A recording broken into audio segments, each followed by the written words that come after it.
It was acclaimed by critics very well, which was kind of success. And like normal audience is, I think they find it really funny at the beginning, and that's the trick that we play with. That it's funny from the beginning. We use like comedian way of acting and of dealing with those refugees topics. And at the end, it's not so funny at all in terms of our actor Mamadou, who's like half refugee as well. And he turns all those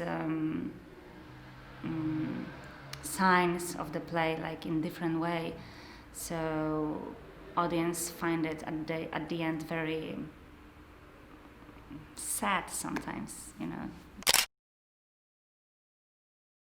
So the process was very interesting because of the fact that they didn't show up, the real refugees. We as actors had to create like a space for us, and we like realized that that's the only solution that we need to do, because that also says something about Polish society and Poland actually. Why refugees didn't show up? Why?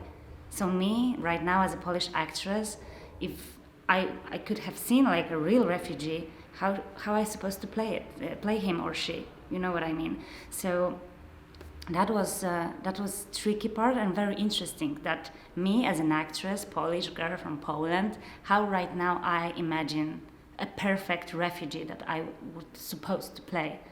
So we are dealing with this topic all the time. For me, it's very honest actually, because I don't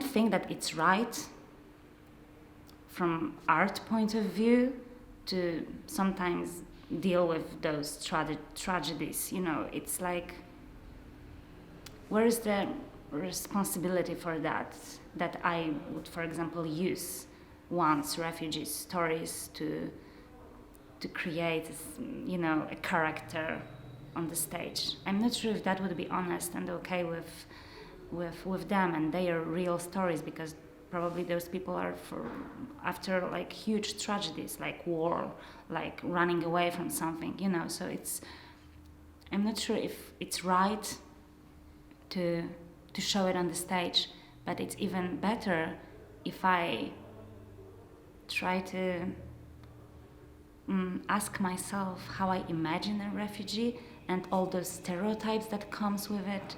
It's like, for me, we have a space with the audience to think about ourselves and our like thinking with our thinking.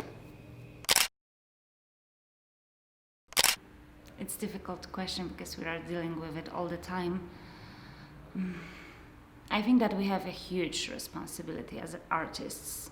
I mean, that's the reason what I'm doing, because that's my like contribution to the world, you know. I only can say from the stage what is important.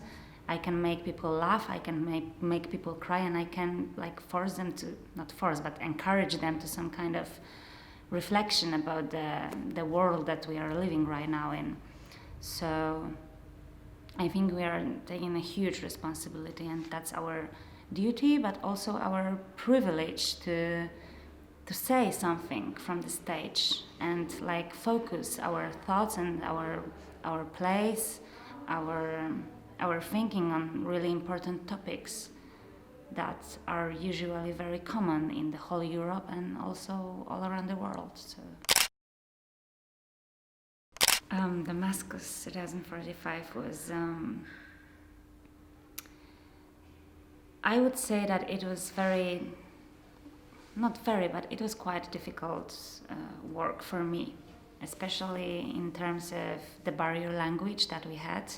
We had a translator, of course, during the rehearsals, but sometimes you have problem to express yourself in your language. So what about like language that is your not mother tongue one? So barrier language was difficult, but I find it really, really good to work with people from abroad, because this exchange like cultural exchange, language exchange. Now I know some words in Arabian, so it's really good for like pushing yourself further and further as an artist. But also what I found at the beginning very weird, that we, I think, have different taste of theater, different like thinking about theater. Like I am, because I'm living in Warsaw and I work in this theater, I'm very interested in political involvement and social and so on and so on. And for example, Omar and Mohammed were working with us as actors, were more focused on developing the character, you know, like with an emotional way and so on. I'm not get used to it right now. You know, I was focused for like past 2 years on completely something else. So working with them and dealing with the whole story, like because it's like written script, was very new for me right now. I think that Atlas of Transition is like perfect way to exchange our experiences and our tastes of theater, our thinking about theater and art, which can be a part of like bigger thing, and dealing with those problems that we are dealing with right now with those 2 plays that I play in. It's so surprising that we all have actually the same problems, and sometimes ways of showing it are different, but we are dealing with the same demons in ourselves, with the same fears and so on. So it's so good to have a project that combines different theaters, different people with different backgrounds, different social and cultural growing up, that we can meet and share with it and exchange it. It's, for me, really, really important.